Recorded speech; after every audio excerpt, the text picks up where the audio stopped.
options. Money is portable power. Without money, you can feed people. Without money, you can change things. Without money, you can start a company. Without money, you can do things for your family. Without money, you can go where the f you want, when you want, where you want, how you want. Great tool. But that's all it is a tool. Because if you think it's more than a tool and you think it's a source of your happiness, you're going to miss all the shit along the way. Because everyone in this room, we're all doing one thing in common. No matter how aligned our lives are or different than they are, we're all traveling through time together. And that traveling time is like that river out there. It does not stop. And sometimes feels slower and faster than others, but that traveling through time. And everyone here is going through the process of aging. Everyone here is going through the process of shifting life. The question is, how much of life are you living along the way? Are you truly rich, or do you just have some money? Or do you not have money and you don't have wealth? I know people have money who are very poor. I know people have lots of money that are very rich. The difference is how they are in their relationships, how they are in their sense of spirit, how they are in capturing the moments. So you have to decide right now to be rich, not when you get to a certain number. You got to decide right now, I'm a wealthy mother, or whatever appropriate language would be for you. But when you operate from you're already beyond, you're not trying to get beyond the scarcity. If you're always operating in scarcity, I got to try to get somewhere, that's bullshit. I'm here, and there's the mountain I'm taking next. That's very different than I'm going to try to get to that place when I can finally be enough, certain enough, happy enough, free enough, excited enough. And the truth is, when most of the things you get to where they are, it's nothing like you thought it was going to be. Who's achieved some huge goal? You got it, you're excited, and then for how long? Who can think of a goal that you just plus for, you got it, and you really were excited about it? How long did that feeling last for that situation? How long? A minute? Seconds? A month? Who can remember something that you really were excited about, and within 6 months to a year max, you were taking it for granted? That's the way the human brain works. That's the way the mind works. The heart doesn't work that way. The heart, when it's there, it doesn't forget. It's one thing that's going to make you wealthy. It's turning your expectation into appreciation. That's the day you become wealthy. The day you trade expectation for appreciation is the day you become wealthy. Because as long as you're expecting things, you're going to be disappointed. You're expecting people to be a certain way. They're not going to be. If the only time you're happy is when they all act and behave a certain way, you're not going to be happy very much. Or if you're happy, it'll be for a short period of time. You expect your spouse to be a certain way. You expect your kids to be a certain way. You expect your coworkers to be a certain way. You expect yourself to be a certain way. How about appreciation? That's the game. If you can appreciate the littlest things, you got gifts that nobody else has. The first place to be wealthy is psychologically, emotionally, and spiritually. And that place has to get regular deposits. And that means, just like some of you meditate, you need a daily discipline of magic moments, and you got to learn to capture the little ones. And that muscle's got to be built. So what's your daily practice? You can call it whatever you want. We'll call it here magic moments. Every day I want you to capture at least 2 to 3 magic moments minimum. It could have been a conversation with a friend. It could have been a moment when an insight happened. It could have been a moment on the mountain. It could have been a little insight or distinction that you got that changed it. But you don't just capture it and write it down. You want to feel it and realize its value. You want to feel it like it's grace, like it's a gift that's been given to you. And what you're doing is appreciating that gift. But like when people say money doesn't matter, they don't know where to shop. And what I mean is they don't know what to shop for and who to shop for, because all the research shows something interesting. If you make twice as much money, you're making $25,000 a year and you make 50, people think it'll double their level of enjoyment of life or happiness. And on average, it improves 9%, which is mind-boggling. There's the initial excitement, and it's 9% better statistically. Lots of studies have shown once you make $75,000 a year, making more money you like, but it doesn't truly change your happiness in a sustainable way once you make basically a middle-class salary. People make more, might argue about that with them, but that's what the studies show. But what the studies now show is how you spend money. $5 a day spent right will bring you more joy than $10,000 spent poorly. And what does that mean? I give you dozens, and I'll give you 3. Number 1, if you spend money on things, you limit your level of happiness. If you spend the money on experiences, it creates a generative effect in your body emotionally. And they can measure the level of fulfillment and happiness you have just by the purchases you make. And they've done it scientifically all the way down to how it changes your biochemistry, down to the changes in your saliva and the hormones. That's where the research comes. It's not somebody airy-fairy saying, well, if you have experiences, it'll be better. Second one, when you spend money on things that give you time and take away drudgery, if you can get somebody else that you pay and they are employed and they now scrub the floor or they clean the toilet and they have an income and they're happy and you're freed up to do something you're more passionate about in business or life, the level of happiness grows geometric. But the one that creates the greatest happiness is the one that sounds trite, but it's biochemically accurate. And that is investing in others, which simply means giving your money away. It's mind-boggling. And they show you time out, they show you with little numbers, like, buying a cup of coffee for a stranger and what it does and how long the happiness does versus you buy the coffee for yourself versus you buy it for a friend. And I've got the studies and it's fascinating. But what I can tell you from my own life experience, like the people that I know that are the happiest on earth are not the people with the most money. I got a lot of clients, as you well know, that are billionaire clients, and a lot of them come to me because they want me to do something with their business. But invariably, I'll see there's something going on with them too that makes them unhappy. It doesn't matter how much money they have. There's people with $1 billion and they still live in scarcity. It doesn't matter how much money they have, right? By the way, I asked that question of everyone I interviewed. I said, does financial pressure ever go away? 85% said no. I'm juiced about people seeing how they can use the money that makes joy happen. Like, I love to do things where it's a total surprise. I remember when I had very little money, I was just getting started. I grew up in a very tough environment, and my mom always loved the ocean, and we lived in the San Gabriel Valley of LA where they had smog alerts and you couldn't go outside for a couple of days. It was horrible. And I called my mom up and I said, this was early in my career, and I said, come meet me in Huntington Beach. There's a condo I'm considering getting on the beach. I'm considering living on the beach, Mom, but I want your feedback, what you think. So she drives down to meet me.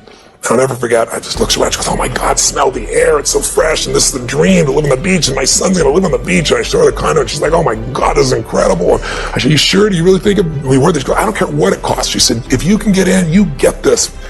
And I said, you feel that strong? She said, yeah. And then I said, it's yours. You don't get that by buying something for yourself. Yeah. You don't get that by, earning a bunch of money. It's beautiful to have those choices. That's what mastering money's about. Yeah. You either master it or it masters you, baby. Yeah. And if you master it, you can learn, grow, and you can give. And money isn't everything, because you have a lot of money and still be a selfish bastard. I mean, money just makes you more of what you are. If you're really selfish, you got more to be selfish with. If you're really giving, you can have more that you can give with. And so I feel privileged at this stage in my life to have found a way to do what I love, which is to light people up and bring them breakthroughs and bring them answers in their body, their emotions, their relationships, all these areas, but also in their financial area as well. And when you're able to do it in all those areas, life's pretty cool. If you just do it in the money area, it's not enough. I mean, richest man in the graveyard is not going to do any good. I can remember I know the day I became wealthy, because I was thinking towards the end of the book, what was the day that I became a wealthy man? And I was broke. I was living in Venice, not Venice, Italy, Venice, LA, in this 400 square foot bachelor apartment. I was feeling sorry for myself. I was mad at the world. I was mad at a friend of mine that I loaned, $1,000 to, and he didn't pay me back, and he wouldn't return my phone calls because I was broke. I mean, I was down to, 23, $24, something like that, some change. No prospects. I'm like, how am I going to eat? How am I going to survive? I'm going to pay my rent. I was already behind my rent by 30 days. And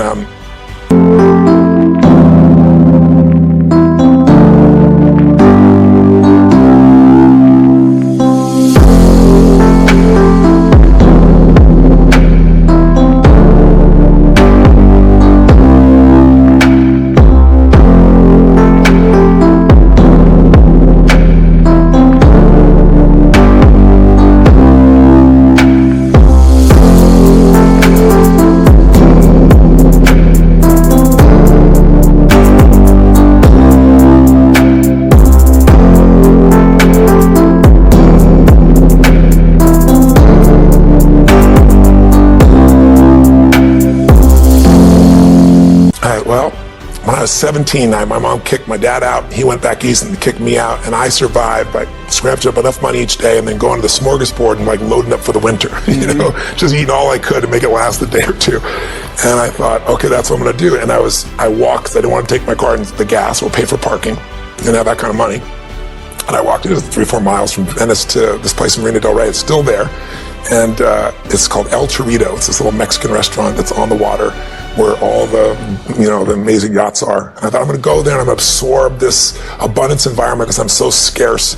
And I'm going to eat all I can possibly eat, for $5.95. And I went in and I loaded up for winter and I ate all the stuff. And I'm looking out there and it was a beautiful day and it was gorgeous.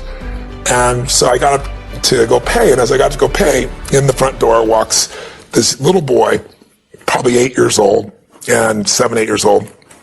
And he was dressed in a suit. I don't know, there was something about this kid. He had this air about him, and he opened the door for his mother, and he pulled the chair out for her. And I don't know, something about it just struck me emotionally, very deeply. And I was just touched, thinking, this little boy has got so much heart and class. And so I walked up to him.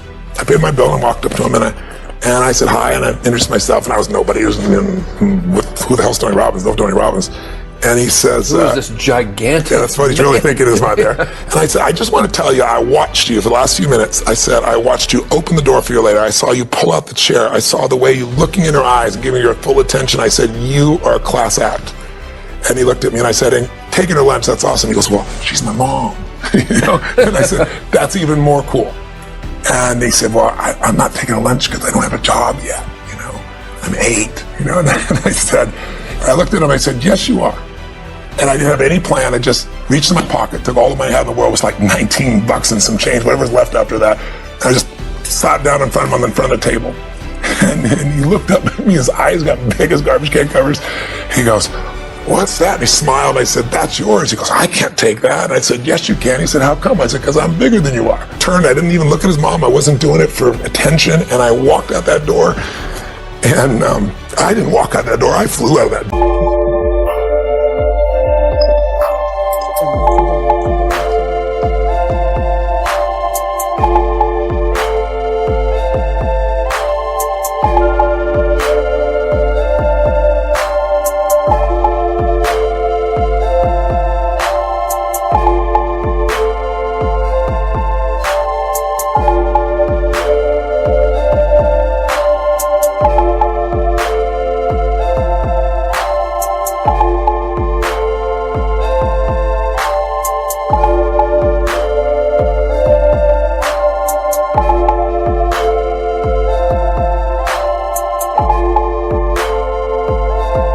Man, I had no car, walking home, I just felt like so alive. I felt so free. And I should have been scared shitless. I got no money. I don't know where I'm going to feed myself. You gave away last minute. There wasn't an ounce of fear in me. It was like in that moment, scarcity died. It just died. It was out of my life. And I went home that night, and I have no clue what I was going to do. But I was like excited and inspired, and I started writing out this plan. And I thought, well, people fast all the time. I can fast for 4 or 5 days. It's probably good for me. I could eat it after that meal. And I got this little plan in my head, and I'm going to work it out. And I woke up the next morning, and I had no fear in me. And I'm going to go work my plan. And the old snail mail arrived, and there I get this old envelope in the old days, right? Tear the thing open, and it's a check from the guy who wouldn't even return my phone call for more than $1,000, either some interest in, and $1,200 in those days would cover my butt for 2 weeks to a month, right? It was like, and I started to cry, and I'll never forget. I was thinking to myself, what does this mean? And I decided that meant that I was being rewarded for doing what's right.